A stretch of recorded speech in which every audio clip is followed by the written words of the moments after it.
Beware the wrath of the gods. Be gone! I feel like within the 2000s, there was this certain depiction that became status quo for the Glock. I'm not sure whether or not to blame movies, whether to blame Modern Warfare 2, but whenever you'd see a Glock in a movie or a video game, it would always be the Glock 18.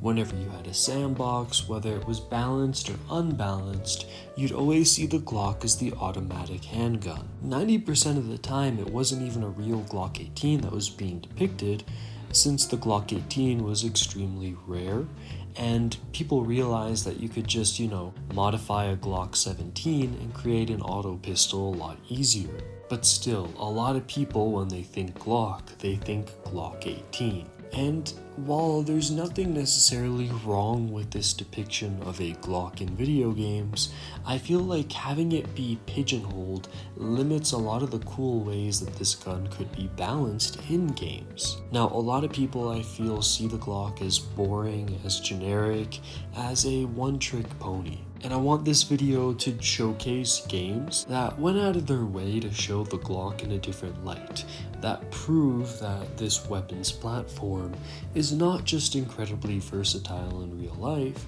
but it can also be so in video games. So today I'm Pliskin, and we're going to talk about different Glocks in games that aren't just a generic auto pistol.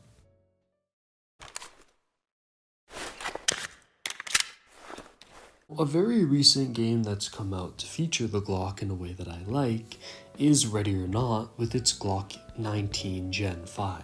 Now, while there are issues with the Gen 5 Glocks, that being the means of production and how they make them, they use this thing called MIM, which is mold-infused metals, which creates lower quality parts and diminishes the reliability that Glock has been known for.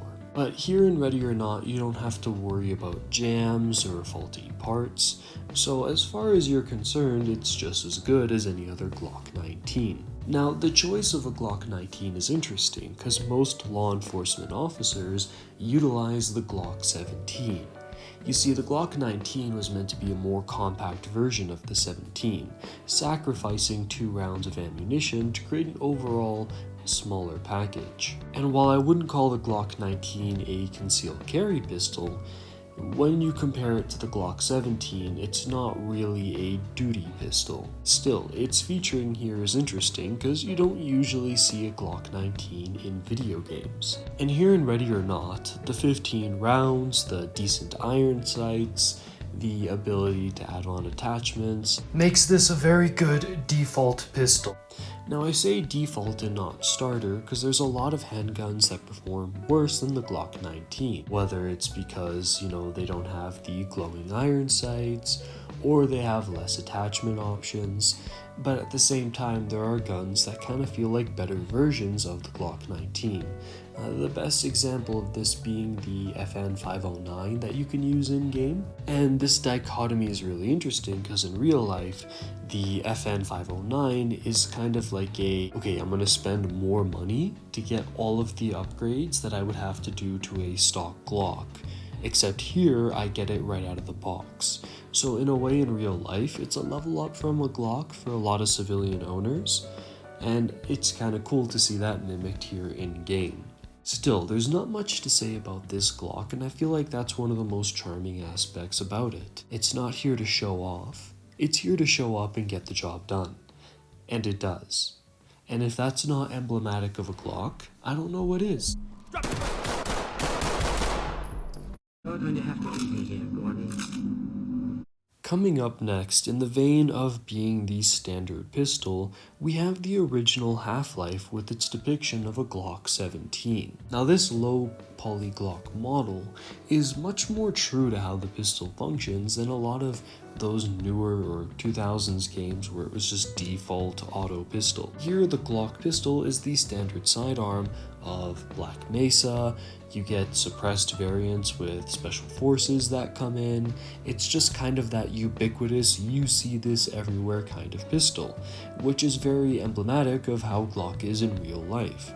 It's not necessarily that it's the best thing ever, but you see it everywhere, so it's practical no matter where you are. you'll always find ammunition for it, and you know, again, in Half-Life here, we get that kind of depiction, so I'm definitely giving it points for that. Two little quirks that we have going on with the Half-Life Glock are the windowed magazines that you don't really see on actual Glock mags, and a secondary fire that allows you to increase the fire rate. It's that, you know, box standard pistol, and there's absolutely nothing wrong with that. Well, at least in 1998, Valve thought the same. However, this pistol would be changed out for the Beretta in future versions of Half-Life, probably because the Beretta is a much more interesting design for a pistol. I understand why they made these changes to just be, you know, in line with pop culture expectations, but there's something really special when you have weird guns like, you know, a grenade launcher MP5, and you have guns that are just, you know, the Glock 17. It's not special looking, but it feels unique to Half-Life. And at the end of the day, what you get now is just a gun that's there for the OGs that know.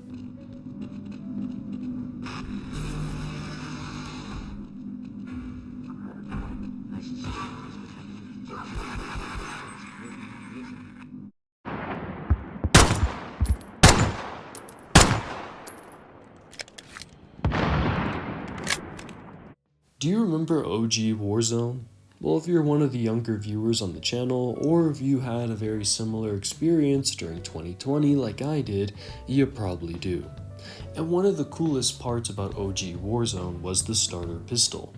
Here we see a fictional depiction of a Glock 21 that can be upgraded to feature elements of a Glock 34, even though it stays in 45, so it's not really a Glock 34, but yeah. To explain the difference really quickly, a Glock 21 is basically just the same as a standard 9mm Glock, except now you have a 13-rounder 45 magazine that feeds into it. A Glock 34 is a Glock 17 that's more so geared towards competition shooting, with a slightly longer barrel, but we're going to focus on the standard version of it, the FDE looking Glock 21. Now, not only is it really cool to see a Glock 21 here, because usually when Glocks come up with people that don't know much about guns, they usually bring it up in the same conversation as 45 versus 9mm, the 1911 versus the Glock, when it's just like the Glock can do 45 as well, and as someone with gratuitous amounts of experience on 45 Glocks and 1911s, I can tell you that the Glock does 45 better. Here in Warzone, having it be your starter pistol means that every player gets familiar with it. And again, this ties into the whole the Glock being just a standard pistol, that sort of depiction that I really like and feel the Glock finds its way into pretty naturally. I've gotten some of my best Warzone kills with this pistol, and a lot of other people have memories, you know, trying to shoot people while you're parachuting down in the sky with this gun. Before they changed it out, this gun started to really hold a place in a sandbox that was pretty loose. So to have a gun that was specifically designed for a very specific moment while you were playing Warzone was really cool while it lasted.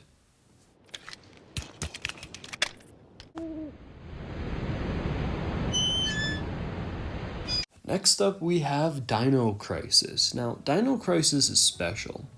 Not just because it's a really cool Resident Evil type game where you have to fight off dinosaurs, but because it was made in 1999.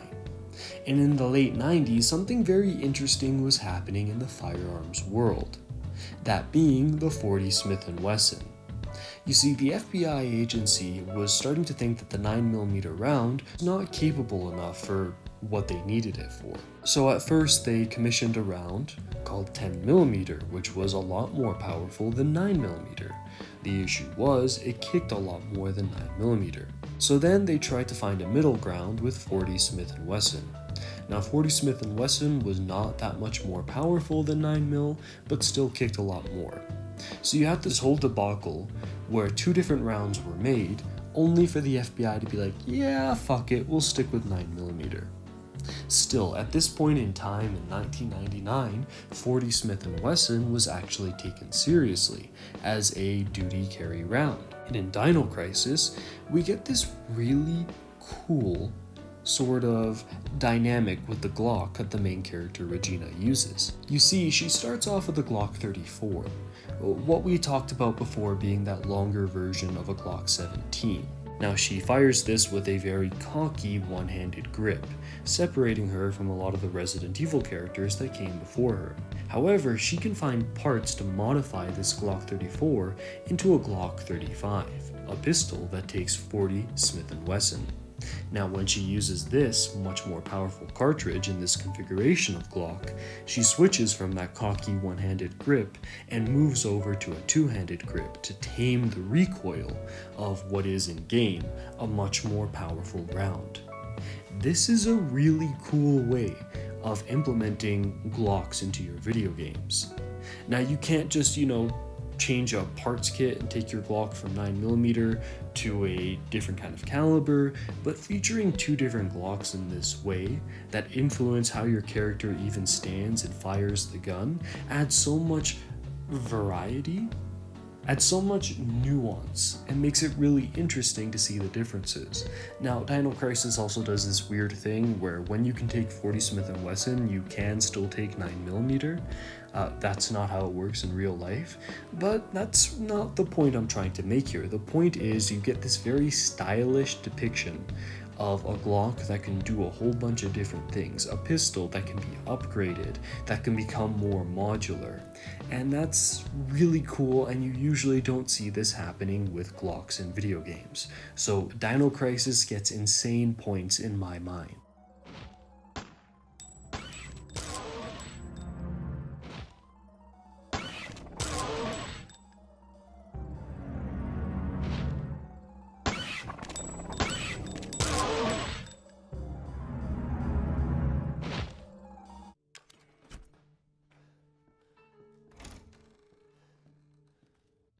On the note of Resident Evil, we have Resident Evil 7. Now, while Resident Evil 8 featured one of the coolest looking Glocks, you couldn't use it.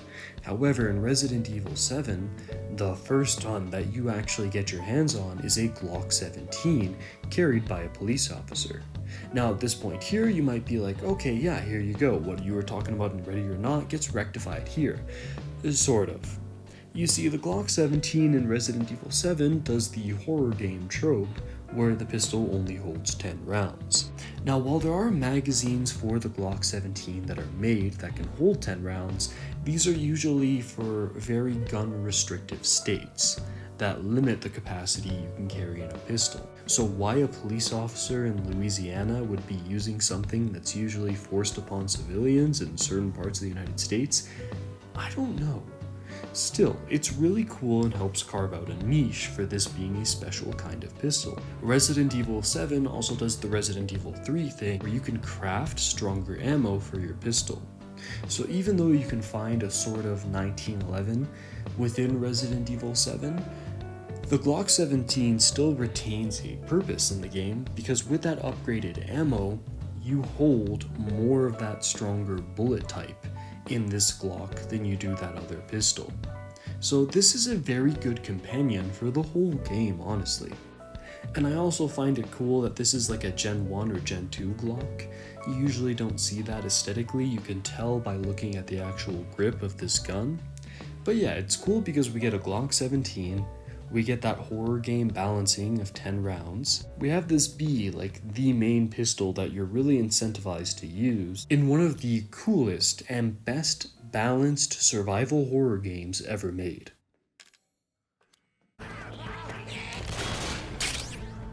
There's a gun store on the way to the mall. What do you say?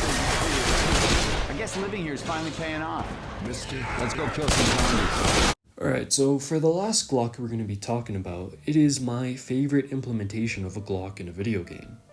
In Left 4 Dead 2, we get this weird amalgamation between a Glock 26, utilizing a Glock 17 or 19 slide, with a weird kind of extended metallic magazine.